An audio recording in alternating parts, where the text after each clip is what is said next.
1 ग्राम तक खा सकते हो स्वर्ण भस्म। ऐसे शरीर में ऐसी ताकत आ जाएगी, 10 साल उम्र, 20 साल उम्र कम हो जाएगी, मीन्स कम कम के दिखोगे, उम्र बढ़ जाएगी। 60 साल के हो तो 50 साल के, 50 साल के हो तो 30-35 साल के दिखोगे, ऐसी ताकत आ जाएगी। 1 ग्राम स्वर्ण भस्म खाना 1 महीने में। कैसे खाना 1 ग्राम? अब 1 ग्राम को कैसे उसको विभाजित करें, तो उसमें थोड़ा मोती पिष्टी मिला लेना,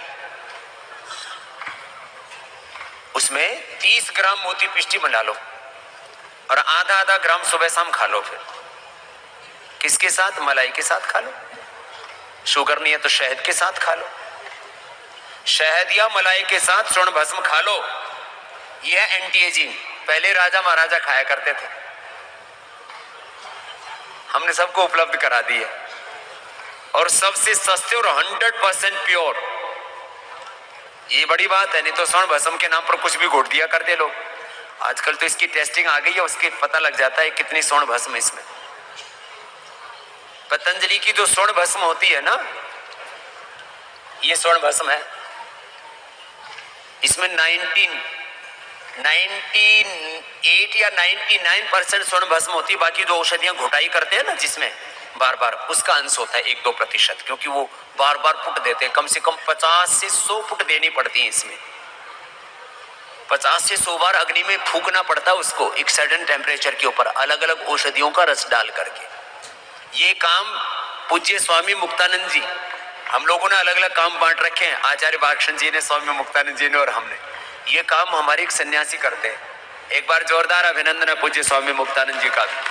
ये जितनी भी बागवानी है, पेड़ पौधे हैं, फूल हैं, वनस्पतियां हैं, और उनको शुरू से ही प्रेम है, हम गुरुकुल में पढ़ा करते थे तब से ही।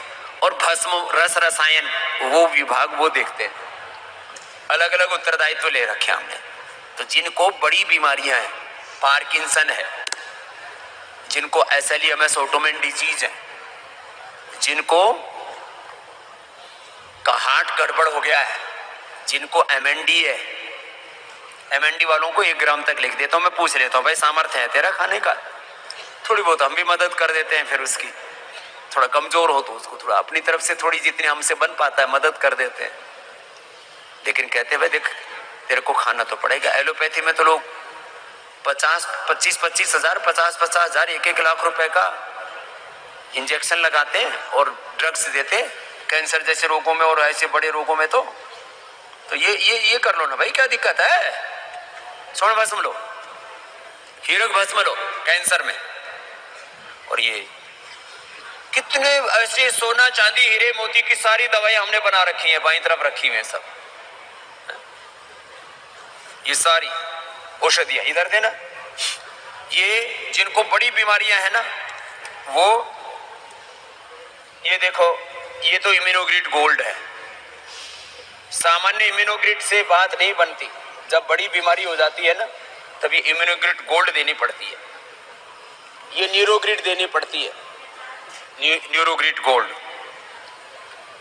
फिर सामान्य बात नहीं बनती, जब सामान्य कफ कोल्ड होता है तो फिर तो स्वासारी क्वार्ट्ज, पंचकोल और स्वासारी वटी से बात बन जाती है अणु तेल से, लेकिन ज्यादा होता था स्वासारी गोल्ड कफ कोल्ड में।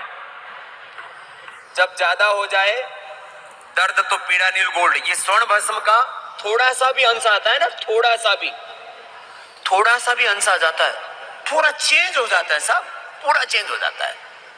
जिनका पूरा ही सिस्टम खराब हो चुका है बचपन की जवानी की गलतियों के कारण से, पूरा परिवार टूटने के कगार पर है, तो यौवनामृत गोल्ड देते हैं। इसके बारे में प्रचार ज्यादा इसलिए नहीं करते कि जरूरत ही नहीं है प्रचार की। सिस्टोग्रिड डायमंड ये कैंसर में देते हैं, या ऐसी गांठ जो किसी भी कारण से घुल ही नहीं रही तो 1-1 या 2-2 गोली खिला देते हैं सिस्टोग्रिड डायमंड। 1 महीने में 1 ग्राम तक हीरक भस्म खिला देते हैं। ये आंख जब बहुत कमजोर हो जाए तो आईग्रिड गोल्ड, और कान की सुनने की शक्ति क्षीण हो जाए, 1 सप्ताह से लेकर के 1 महीने में आंखों की खोई हुई रोशनी, आंखों की देखने की शक्ति और कानों की सुनने की शक्ति 1 सप्ताह से लेकर के 1 महीने में लौट आती है। मेरा हजारों लोगों पर प्रत्यक्ष अनुभव है।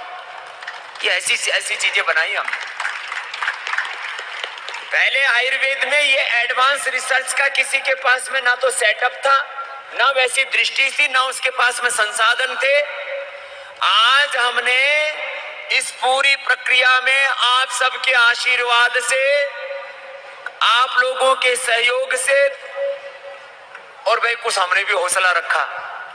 हिंदुस्तान में पहला सन्यासी है जिसने 7,000 करोड़ रुपए का, 6-7 हजार करोड़ रुपए का कर्ज लेकर के बैंकों से अपना सेवा का फर्ज निभाया।